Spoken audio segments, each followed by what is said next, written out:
Hello, everyone. Welcome, welcome. Welcome to our today's open live session on Facebook and on Instagram. I'm welcoming everybody to today's session.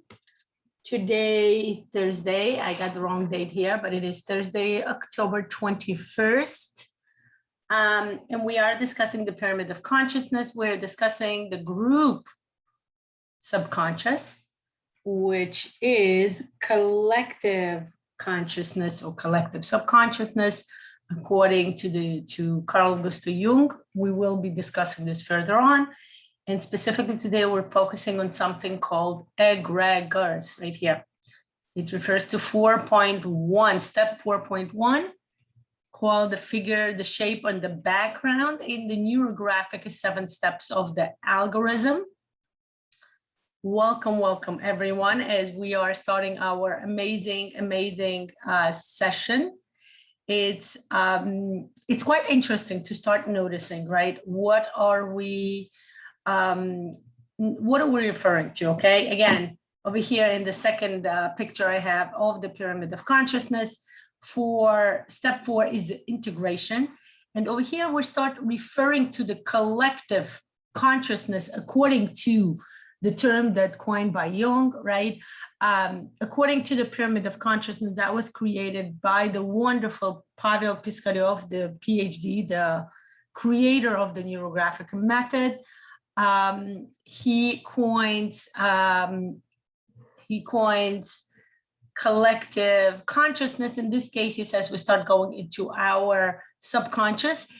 In the previous session on Tuesday, we actually discussed the individual subconscious, right? And now we're going to go into collective consciousness, or in this case, collective subconscious. I would like to, let's figure out what are we dealing with. Let's talk about what is collective consciousness, right? Collective consciousness, right, is a set of shared beliefs, ideas, and moral attitudes which operate as a unifying force within society. I'm reading you the definition, right? It's a Google definition. In general, it does not refer to the specifically moral conscience, but basically to a shared understanding of social norms, okay? So the word social norms is what I would like to kind of highlight here. Collective unconscious, which is what we are discussing here, refers to the structures of the unconscious mind which are shared among beings of the same species. It's a term coined by Carl Jung. According to Jung, the human collective unconscious is populated by instincts, archetypes, by the way, we'll be discussing next Tuesday, right? Universal symbols. Jung considered the collective unconscious to surround the unconscious mind, right? Again, he continued the personal unconscious theory that Freud and later Adler also developed, right? But Jung went further. He did study much more about collective unconscious, right? Various terms within collective unconscious, such as egregors, like I mentioned, archetypes, which we will be discussing, shadows, which I think I'm going to touch upon as we will be discussing archetypes,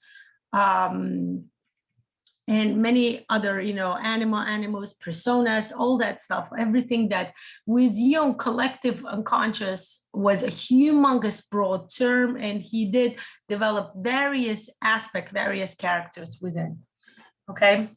Today, specifically, we will be discussing an egregor. Is an egregor, and this is interesting to note, it's according to the Wikipedia, right? An egregor is a concept. I'm going to take the word occult from here. An egregor is in the concept representing a thought form or collective group mind. It's an autonomous psychic entity made up of and influencing the thoughts of a group of people. Okay, I'm going to go back to this beautiful pyramid I have here so we can discuss what is an egregor. Let's have a discussion now. Now, for those of you who joined me, as I gave a few minutes for everybody to join, my name is Lana. Shalom. I'm a certified Neurographic instructor. I am a certified psychology of money trainer and practitioner.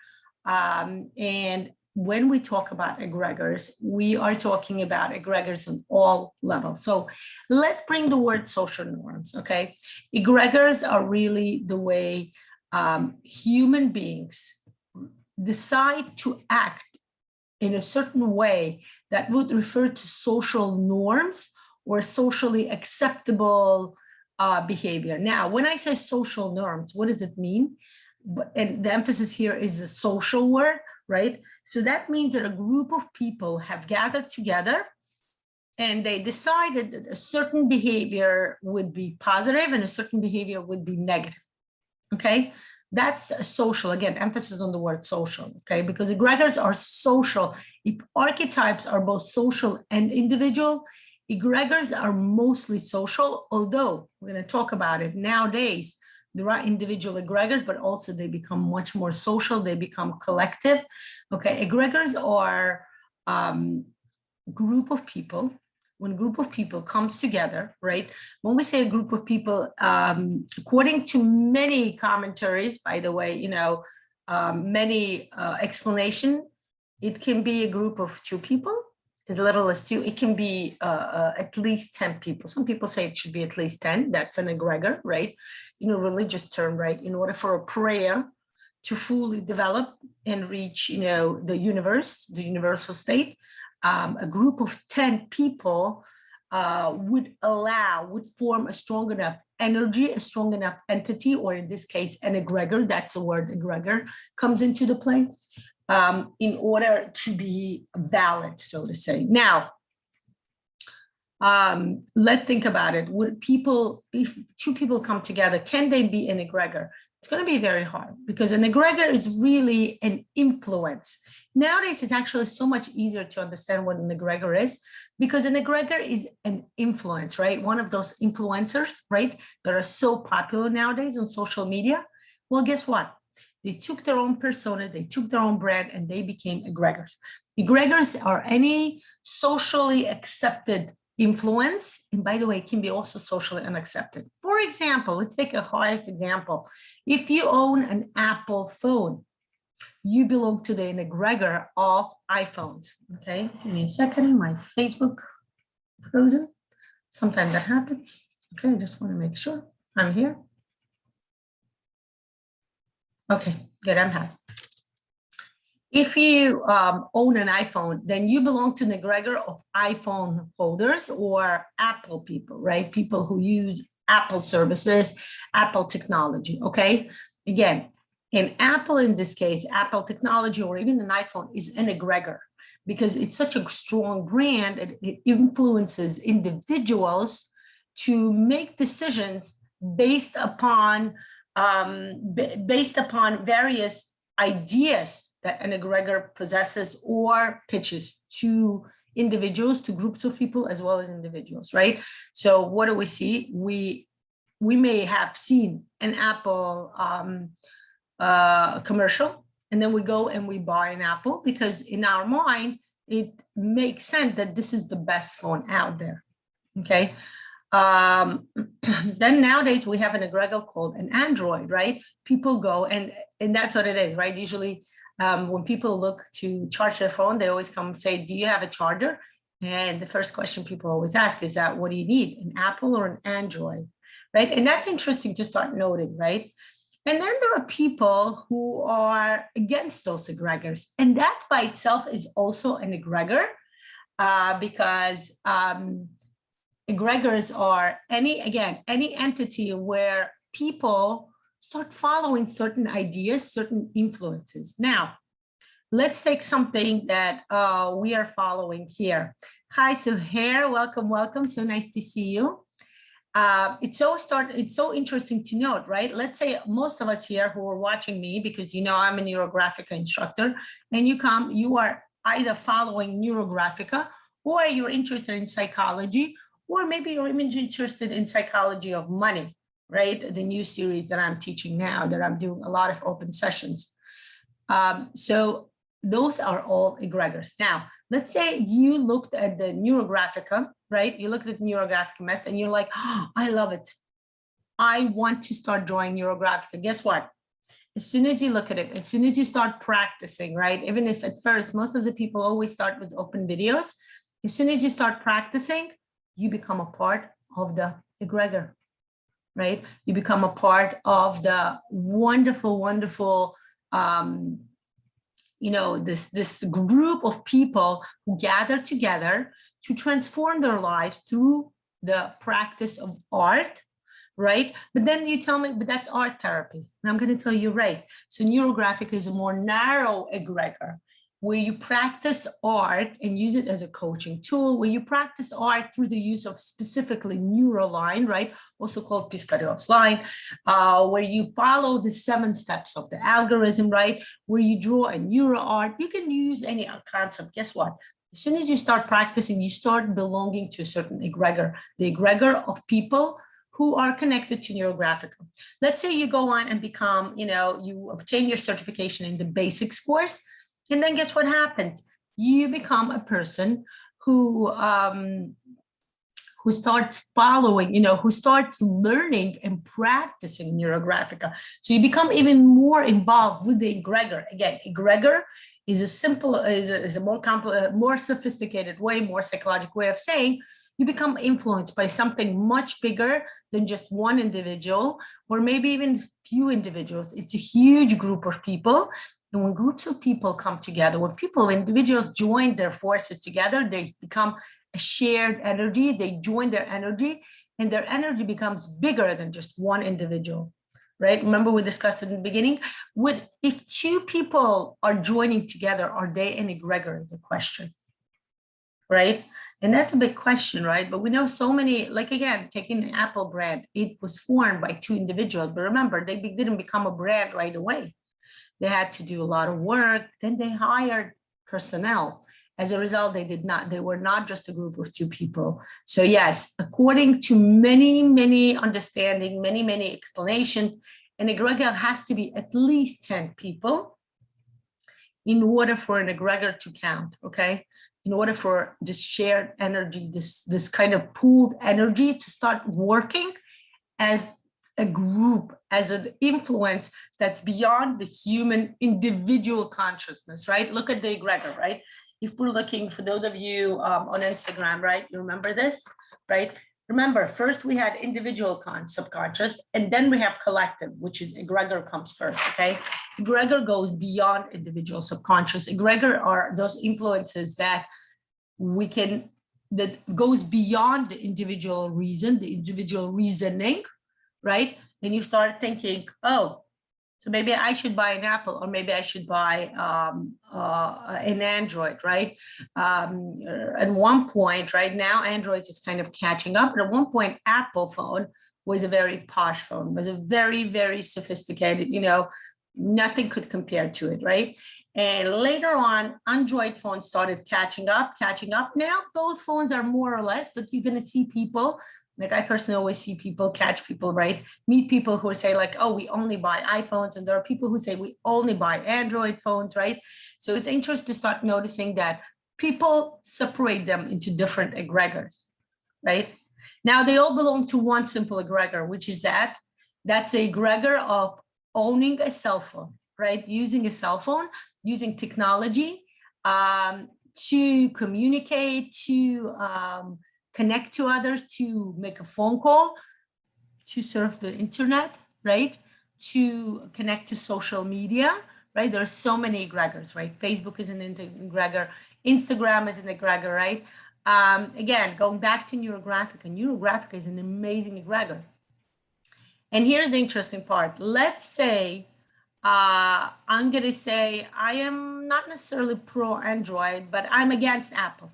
Just an example, I have an Apple phone, right?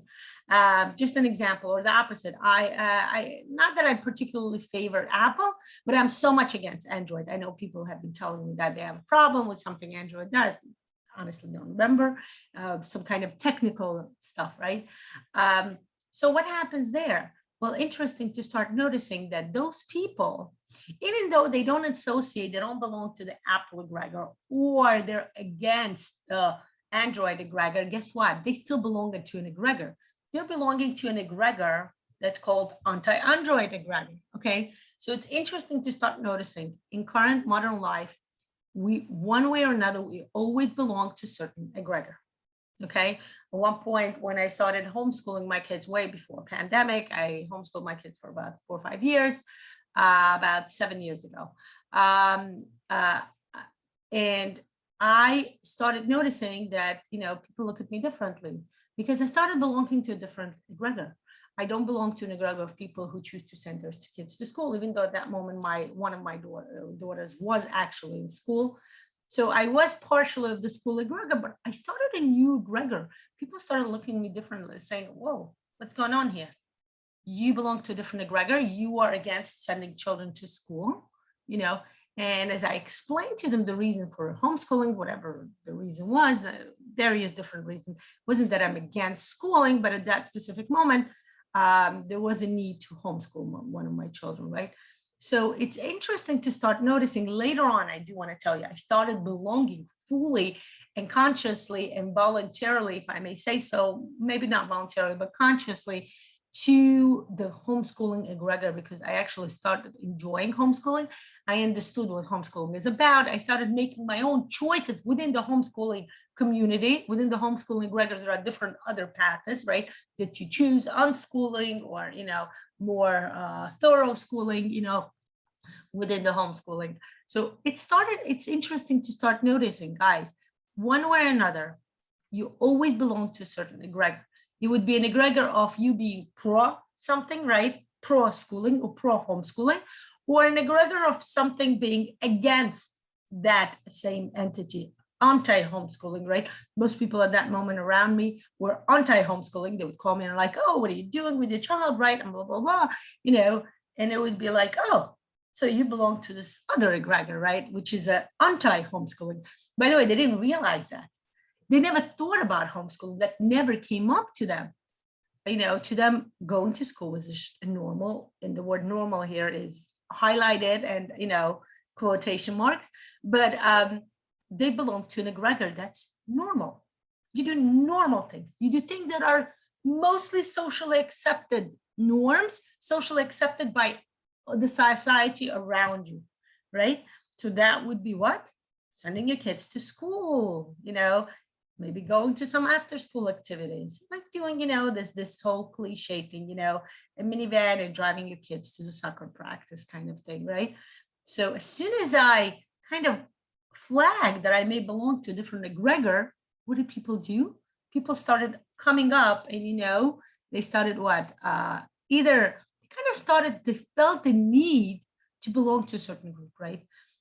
Some people were passive, but most of the people I want to tell you, again, it was way before pandemic. Nobody homeschooled. People, homeschooling was considered to be like, why would you even do that? Like, what's wrong with you or something, right? And people would be like, they would feel the need to voice their support for schooling. They would feel the need to voice their belonging to the schooling community as opposed to the unschooling or homeschooling community. Okay, interesting. Like I mentioned, later on, as I continued homeschooling, as I became more comfortable, I met people. I would go to homeschooling conferences, be in homeschooling groups, right, on Facebook. Again, Facebook groups, another thing, guys. You can see what your egregors are, which energy, what interests, right? Egregors also what interests you. What energy do you want to pull toward? When you look at your Facebook groups, which Facebook groups you are a part of, right? If you pay attention to that, you will see that it's so interesting to start noticing that it will give you much more explanation, much more insight into which energy and egregors do you belong to. But also there is a different way, like what I was explaining. As soon as I became more comfortable in the homeschooling, I met other people, I became more confident, right? I want to tell you, first of all, less people started coming up to me and saying, what are you doing? Messing up your kids, homeschooling them and all that stuff. And people didn't feel the need to kind of defend their decisions, right? Even though I never asked, so tell me, why did you decide to send your kids to school? Never happened to me. That's your personal business. Everybody make their own personal decisions based on the needs of their family, based on the needs of their kids, of their own needs, and so on and so forth, right? And it's interesting to start noticing that, I started not just flagging the fact that I belong to the homeschooling community, homeschooling egregor, but I also started, and this is the interesting part, getting energy from that in egregor, using that egregor as a resource, right? We had support with each other. We offered each other curriculum support. We would gather together and the kids would socialize and we would learn stuff together, right? So many fun stuff, doing science experiments at home was part of the homeschooling. So many interesting stuff. So that's interesting to start noticing. In the beginning, the person joins an egregor because that interests that person, right? Again, using the egregor of, let's say, Neurographica. You catches you and you're like, oh, this is so interesting. I want to try it. It looks beautiful. It looks interesting. It looks very mysterious, right? Many different reasons why people start belonging to Neurographic community, right? And then people start saying, you know what, I want to try. They start trying to draw, right? Maybe they start with some open sessions, or many of them that I have on my YouTube channel, Lana, Shalom, right? And then they're like, you know what? I want to actually learn how to do this properly through the 7 steps, learning all the ins and outs, all the little bits, understanding fully, learning how to draw and round correctly, right? And they take the basics course with us, right? By the way, those of you who are interested, we have the basics course going on right now. Welcome to join PMA. I'll give you details. But, and then it's interesting to start noticing, right? They take the basics course, they certify, and they love it. They start getting more and more involved. And this is the interesting part. They start getting resources back, right? First, you connect to the egregor and you kind of give your attention, kind of submit your energy toward it. But then you start noticing that you start receiving back. The egregor gives you back whatever your interest is. It gives you back all the energy, support, resources, everything you need. It would come back to you. Okay, that's the interesting part to start noticing, that your egregors are the way you gain resources as well. Okay, and in one moment, the person can say, not just, when you become a basic student, right? And you pass, let's say you become certified, you start practicing it more and more, and you start enjoying it. You start seeing transformation within your life, you start getting resources. You can go further. Once you become a specialist, certified specialist in Neurographica, once you sign up for the course. By the way, we have November 2nd and 9th coming up for specialists cohort. Welcome to join us. Amazing, amazing course. But once you kind of, sign up and start taking the specialist courses, you start joining a different egregor of people. This is an egregor of people who not just connected to the egregor of Neurographica, not just connected to receiving back the energy and resources from the egregor of Neurographica, but you're going to take this egregor and you start using it within your professional practice, with your clients, with your friends, start giving master classes, and then voila, you start belonging to a different egregor. You start belonging to an egregor that brings, transformation to the world, that shares this with people around you, right? That starts monetizing. You connect the egregor of Neurographica with the egregor of money. Tomorrow, by the way, at 10 o'clock in the morning, we're going to start talking about egregor of money. We're going to start discussing what is an egregor of money, how do we connect to it, what do we connect to? An important part is how to connect your egregor of money with whatever it is that you do.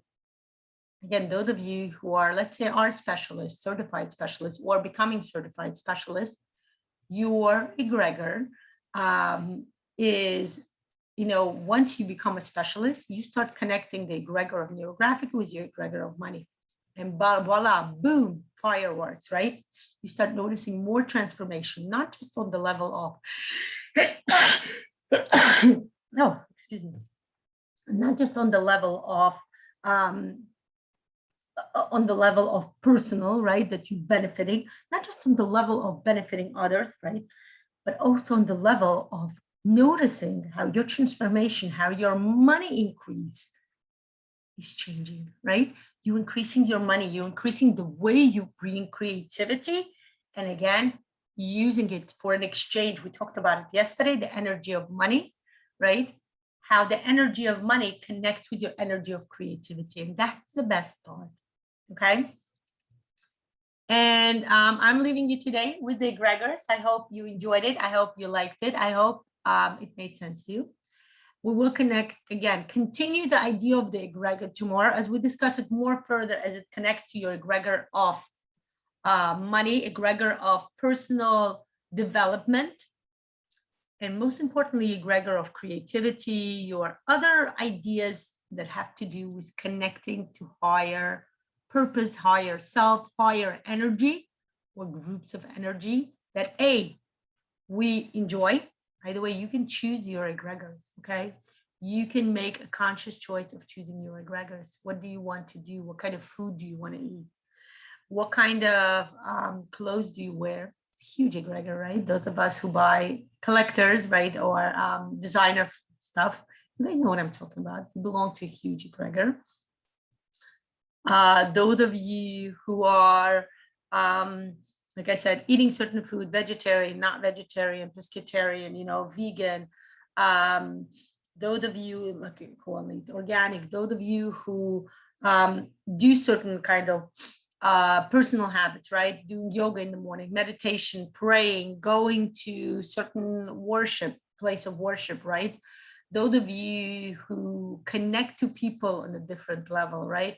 Those of you who are married, those of you who are not married, right? And everything in between, engaged, not engaged, you know, in a relationship, not in a relationship, and all of that, right?